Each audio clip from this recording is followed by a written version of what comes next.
Hello, Tuni. Kuki channel vizose na bon chaven lem nei vin. Tuni I topic du ahi le. Kuki len sunga PR hongki bol ho aban cha cha an veo hitin. I gam sungo vahi Phat masa jong chu kana sei ta in. PR kiti hi ipi ki sei na ham. Ichi I het angai ti ahi kana sein. Ichi to bang PR ho hi. Headquarter head pi ilona ahi lole nam pi mina thu isei vahi le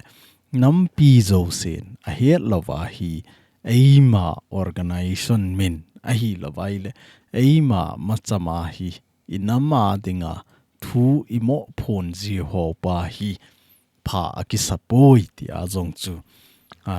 video ni le thumlang ina simo ahi ta in tu ni ahi I topic ngova in a lut masang vin thil khat ka saino men te ka na thusim tabang tai khat ka ga saino men hi chi tu piam tile numei khat le pasal khat hi school anakai khom hlonin a school kaina hlon jong ke bang a in na hlon jong ke bang a in ti chu khat anoya oma khat achunga oma hin colony khana khom a hi in a colony hlon jong ke bang a class jong ke bang a kum jong ke bang a hin la amani hi khat numei a hi in khat hi pasal a hi na hi amani hi iti tam tile school akai chengole numei nu hi lekha thim zo in pasal pa nu le pa hin nasata a hita chu achapau hi apho jivin hil na anevin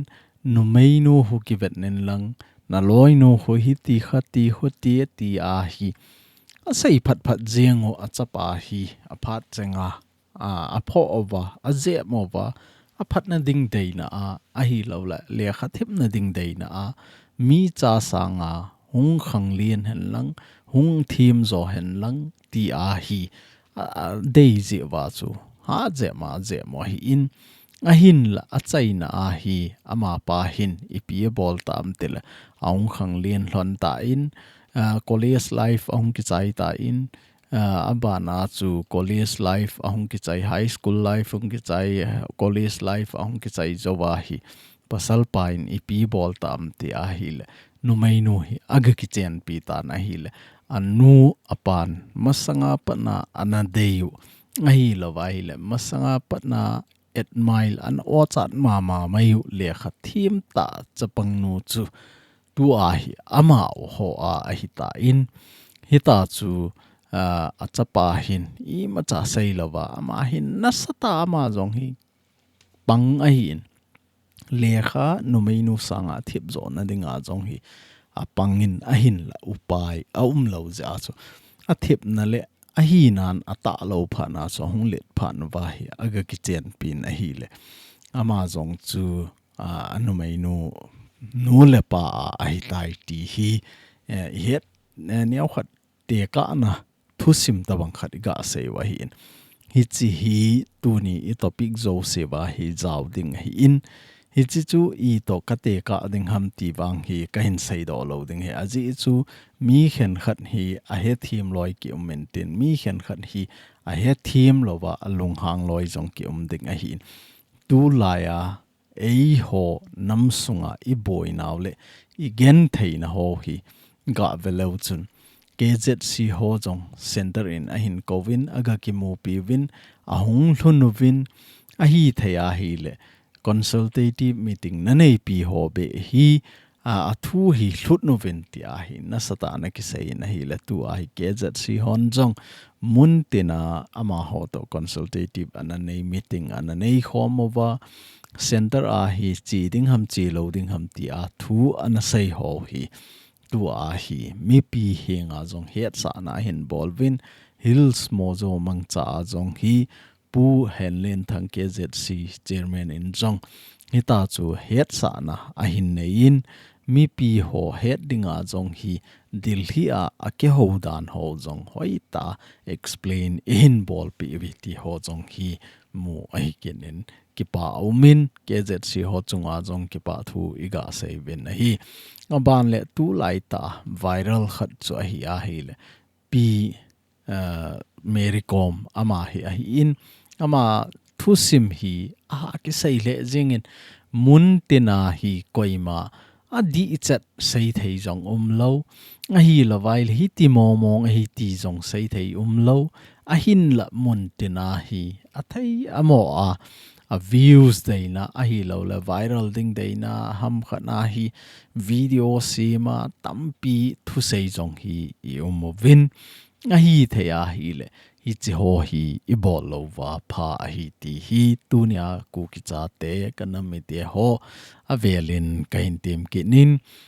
ina bol kha ta wa hi zong le tu ni chan ge I bol ho chu I bol wa hi ta in inga diu a ji chu pi Mericom hi koi matang a hi po in ku ki tho tho a hi in hi cha chu ku ki chanu khat hi ta hi mel se ta min ingo pi na ho mai lei hon a za na video si mo hen lang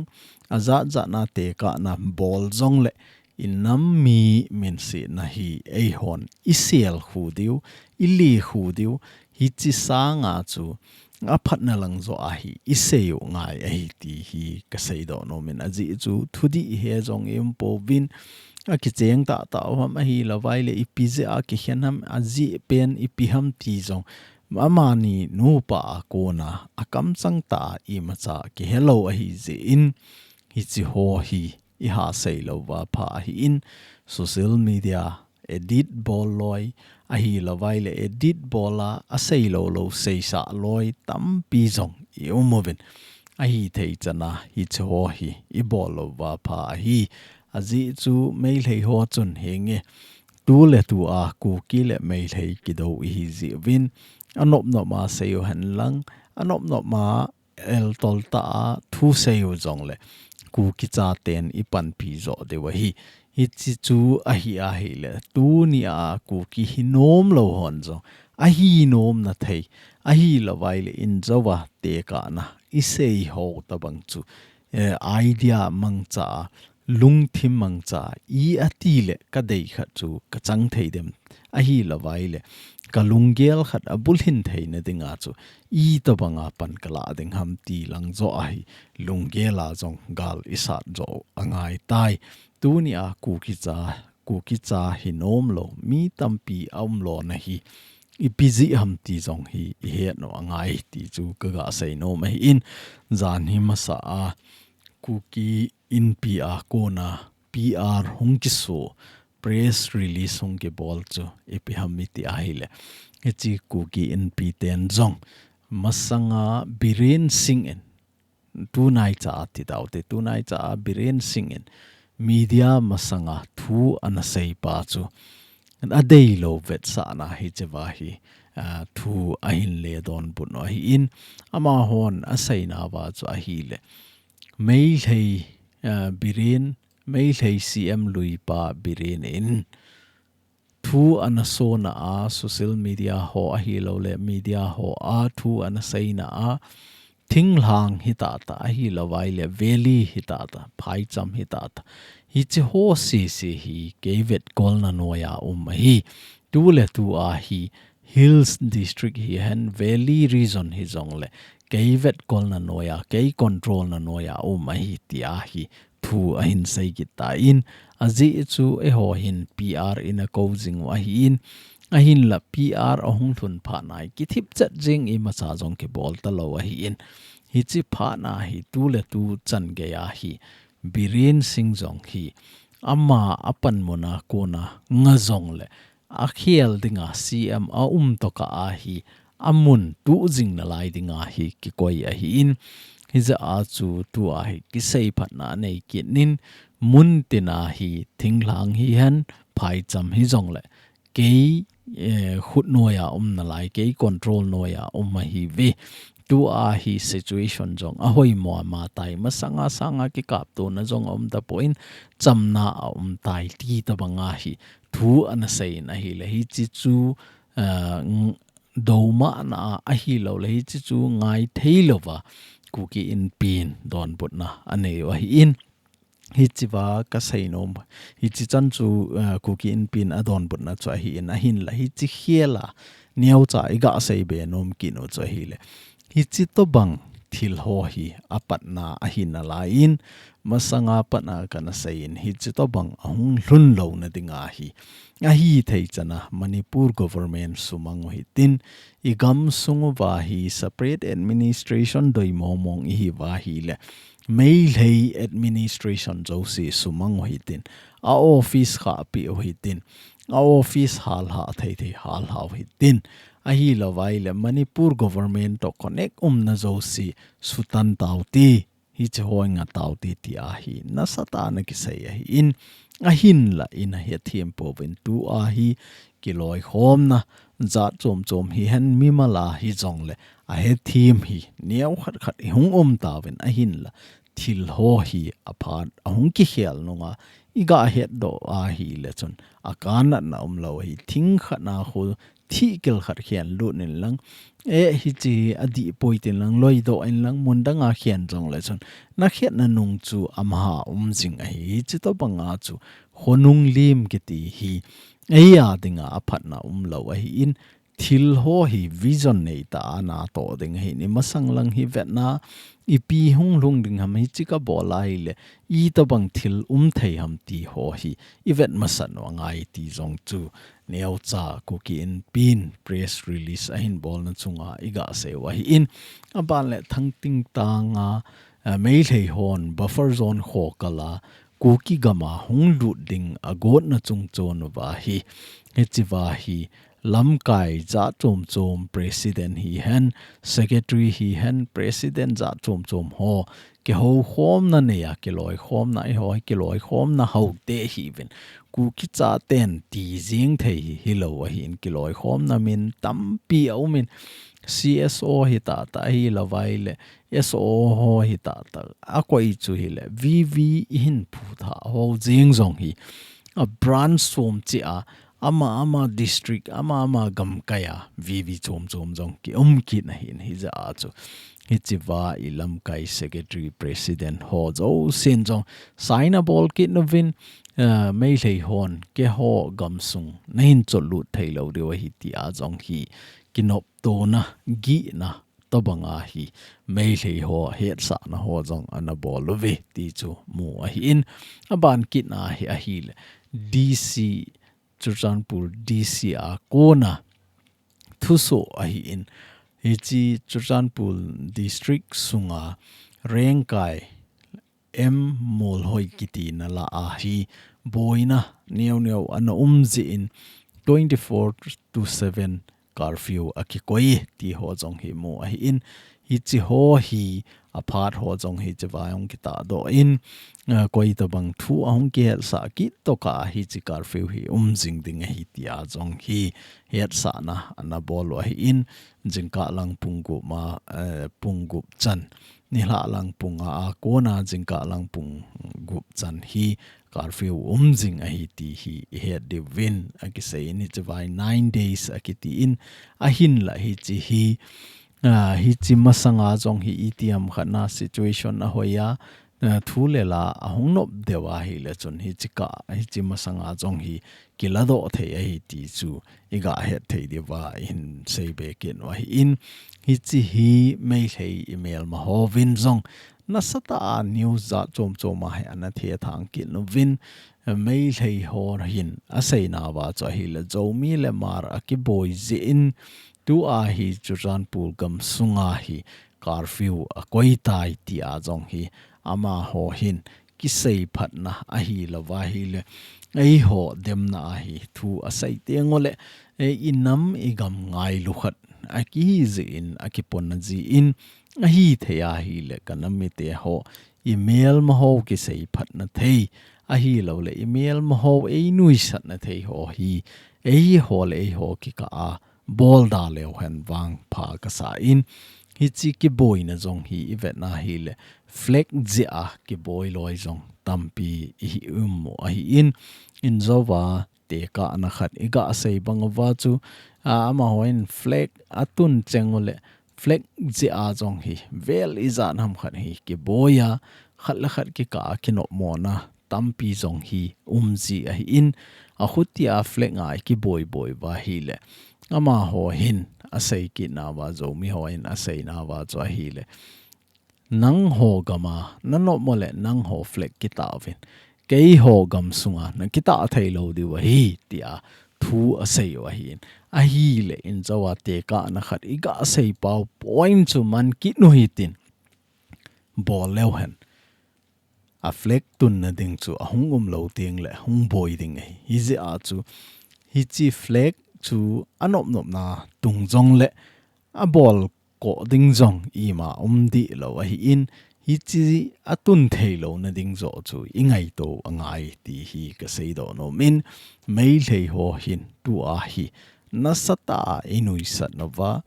nasata inoi se wa hin a hi le email ma hovin hi chi to banga ei noi se theya ei mu neo theya hi le eta mu let kit ding ham a hi lo vai le ei mu sit na ho hi panla na kaneya iti achungwa kalen theiding ham ti pa zo hi to gon inei de wa hi ti chu ken sei do no min ilam kai ho panla na zalin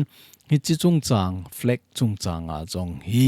tu a hi chamna asim kit ta win chamna ho a jong hi sign ball na ho jong join meeting ananei win a hin la hi chiwa hi chamna anasim ta wi tio jong chu mu a hi in hi jong le hi chi to bang lam kain hoi ta a lam kai hi na a vai a hin hop na hi izui pe lo wa lam kai za na nei lo te hi win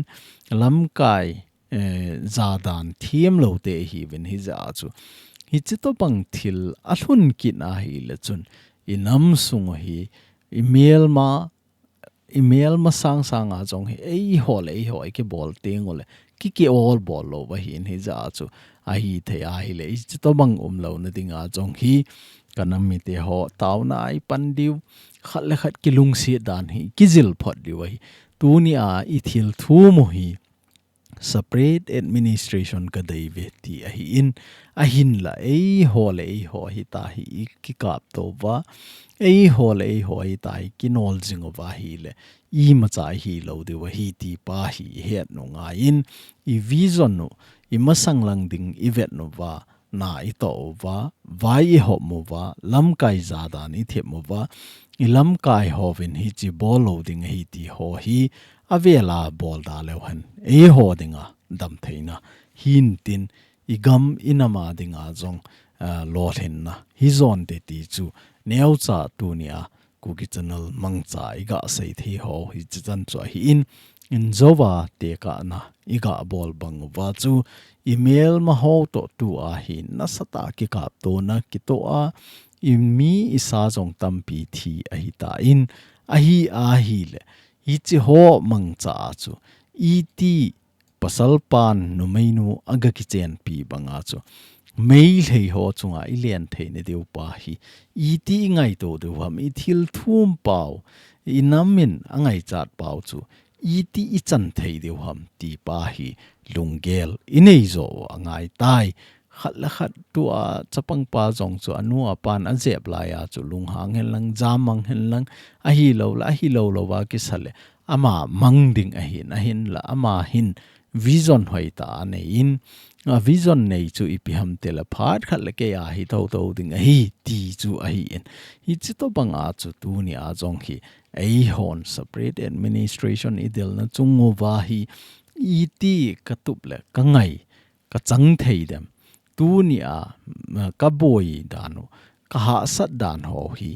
I atil akile do theidem ti pa zo hi ingai to angai tai ti hi kanam mi te ho hi nga kain sei do no ma hi in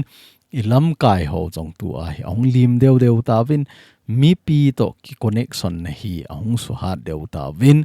hi za chu MIPI hon jong ilam kai ho hi za dan I the mo angai tai ti chu I ga het thim na de wa tu nia chom cha hi jong le iga ho lim theina ho le I gam sung wa PR ki so ho aban bana in vel ha theinau hi chi chan chu hin tin tuni Kuki channel vezo se na chungovin ka kipai na bon chaven pathin in Phat thei na bo jing tau hen